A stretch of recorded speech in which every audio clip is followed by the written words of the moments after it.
Ini barometer. Kalau presiden kelak tidak seperti ini, namanya presiden Belgedes.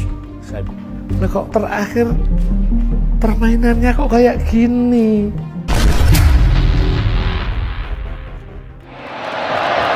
Ya, begitulah kalau otaknya pandir. Saya mendapatkan sejumlah isu-isu politik A1 informasinya dan membuat saya syok.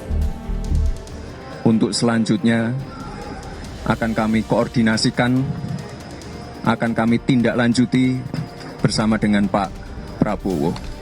Jadi saya itu nangis, betul-betul. Bu Ageng itu, ngapa Pak nangis? Saya nangis itu karena saya itu merasa ikut berpartisipasi menyokong Pak Jokowi sejak 2014. Anda jadi wali kota baru 2 tahun, 3 tahun kan belum teruji juga. Ini seperti amanah reformasi 98. Sepakat mengusung Prabowo Subianto sebagai calon presiden. Ingin mempunyai presiden contoh, role model, presiden yang baik. Dan Saudara Gibran Rakabuming Raka sebagai calon wakil presiden dari koalisi Indonesia Maju. Perkara domestik, kok yang dipertaruhkan bangsa dan negara? Cucu komodo mengkeret jadi kadal. Tak lesat digulai biarpun pakai santan. Kalau pemimpin modalnya cuma transaksional, dijamin bukan tauladan kelas negarawan. Pemberani, yang berani, pemberani demi rakyat. Tetaplah tegak lurus, jangan abu-abu, jangan mencela-mencela.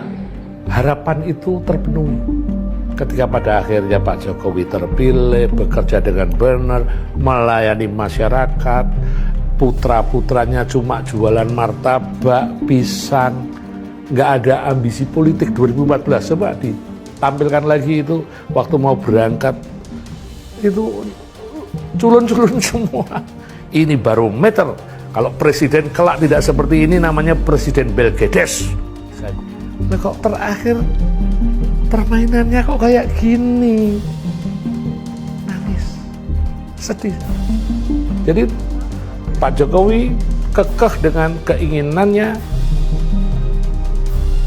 untuk goalnya memberangkatkan Mas Gibran jadi wakil presidennya Prabowo.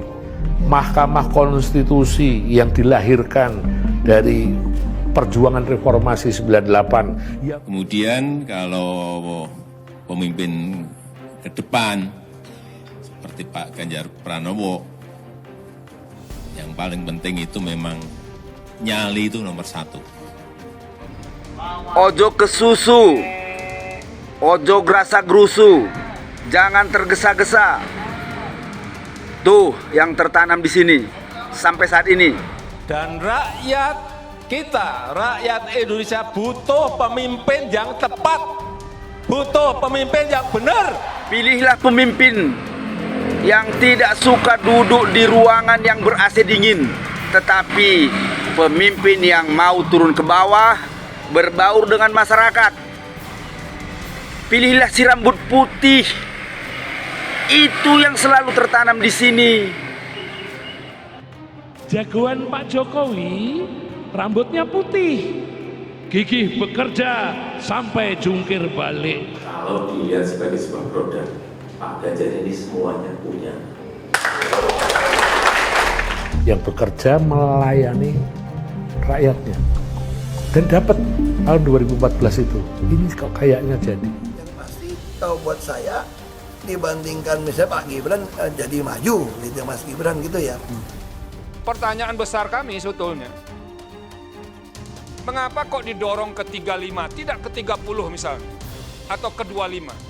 Anda belum pernah di eksekutif yang tingkat provinsi, Anda nggak ngerti jadi presiden nanti.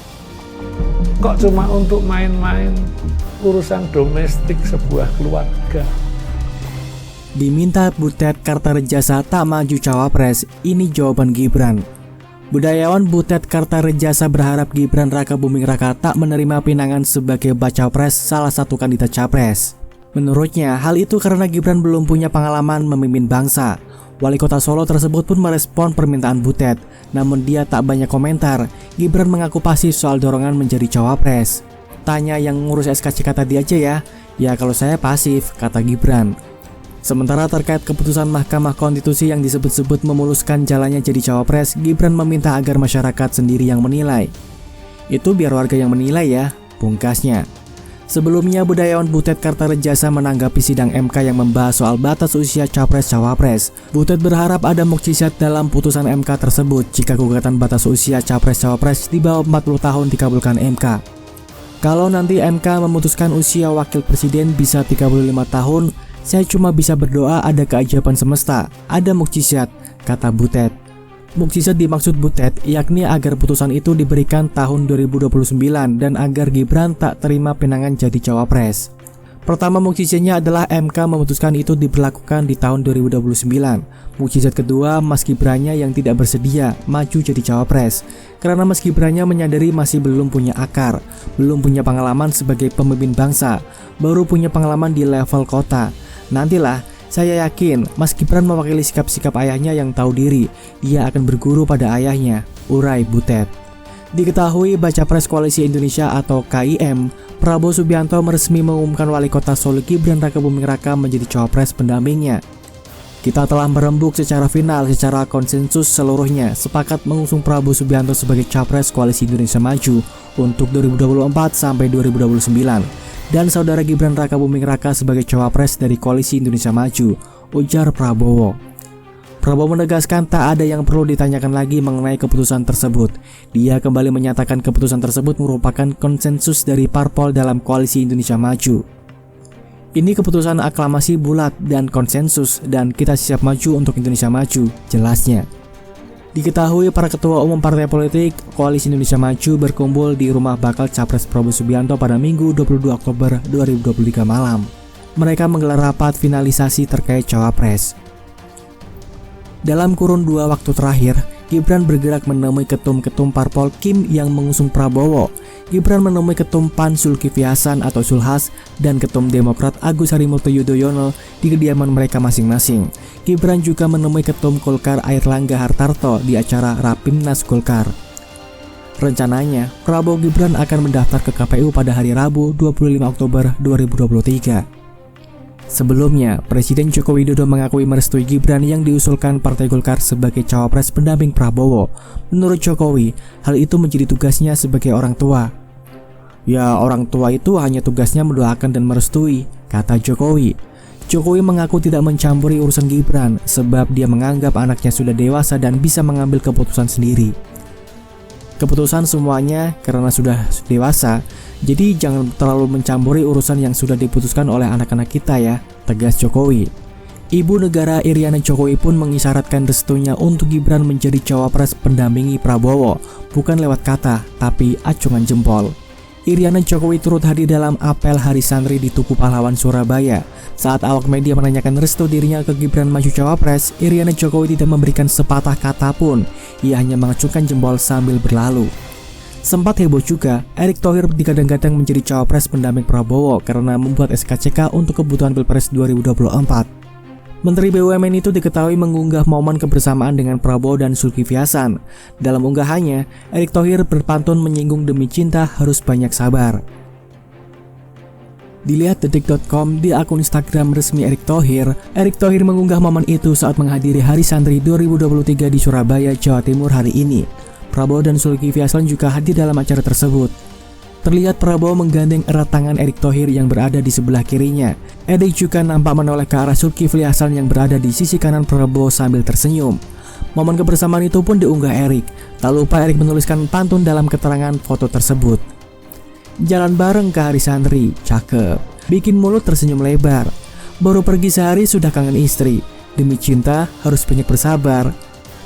Di sisi lain, Detik Pagi Senin 23 Oktober 2023 juga akan membahas Mahkamah Konstitusi yang akan memutuskan gugatan batas usia maksimal 70 tahun untuk Capres-Cawapres.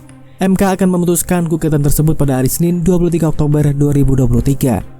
Partai Gerindra optimis gugatan tersebut tidak akan diterima. Ketua Harian DPP Partai Gerindra Sufmi Dasko Ahmad menilai gugatan itu bertentangan dengan UUD 1945. Kami optimis gugatan tersebut pasti tidak akan diterima karena bertentangan dengan Undang-Undang Dasar, ujar Ketua Harian DPP. Dasko mengatakan jika dilihat dari aspek hukum, batasan usia tidak disebutkan dalam Undang-Undang Dasar, sehingga dirinya yakin bahwa hakim tidak akan mengabulkan gugatan tersebut. Ketua Umum PBB yang juga ahli hukum tata negara Yusril Ilza Mahendra merespon kabar MK yang akan memutuskan perkara perihal gugatan batas usia maksimal Capres dan Cawapres 70 tahun. Yusril mengatakan penetapan usia Capres-Cawapres merupakan ranah pembentuk undang-undang yakni DPR dan Presiden. Tidak ada isu konstitusional di sini, karena berapapun batas usia yang ditetapkan tidak akan bertentangan dengan UU 45, sepanjang seseorang sudah dewasa menurut hukum, kata Yusril. Yusril berharap MK tidak menciptakan keputusan kontroversial dan problematik. MK seyogyanya memegang teguh asas ini agar tidak menciptakan putusan kontroversial dan problematik, mengingat putusan MK itu bersifat final dan mengikat, ujarnya. Yusril menekankan tidak ada unsur kepentingan politik dalam pendapatnya itu, mengingat partainya merupakan anggota Koalisi Indonesia Maju. Yusril mengatakan pendapatnya itu paralel, baik dari sudut pandang akademik maupun dari sudut pandang kepentingan politik. Berdasarkan jadwal sidang yang tertera di situs MK, di aksesdetik.com pada Kamis 19 Oktober 2023, terdapat sejumlah agenda pembacaan putusan soal uji materi Undang-Undang Nomor 7 Tahun 2017 tentang Pemilihan Umum. Pada Senin 23 Oktober 2023 pukul 10, MK akan mengucapkan putusan mengenai perkara tentang pengujian material UU Pemilu dengan pemohon Rudi Hartono. Jika permohonan pengujian terhadap pasal 167 UU Nomor 7 Tahun 2017 tentang pemilu ini dikabulkan, putusan ini akan menutup peluang Prabowo Subianto yang kini berusia 73 tahun untuk menjadi calon presiden di Pilpres 2024.